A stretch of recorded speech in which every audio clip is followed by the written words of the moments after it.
ਤੁਹਾਡਾ ਨਾਂ ਫਿਰ ਦੱਸ ਦਿਓ ਹੈਂ ਕੀ ਨਾਂ ਯਾਰ ਹਰਗੁਣ ਕਿਹੜੀ ਕਲਾਸ 'ਚ 6th ਚੱਲ 5 ਰੰਗਾਂ ਦੇ ਨਾਂ ਸੁਣਾ ਇੰਗਲਿਸ਼ ਰੈਡ ਹਾਂ ਪੀਲਾ ਹਾਂ ਯੈਲੋ ਹਾਂ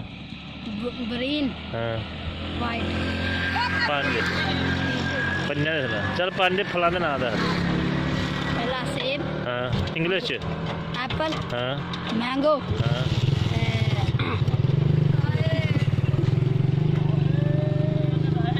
ਅੱਗੇ ਚੱਲ ਕੋਈ ਮੈਂਗੋ ਅੱਗੇ मैंगो तो आगे अंगूर अंगूर अंगूर सेब हाँ सेब तो आगे माल्टे हाँ इंग्लिश केले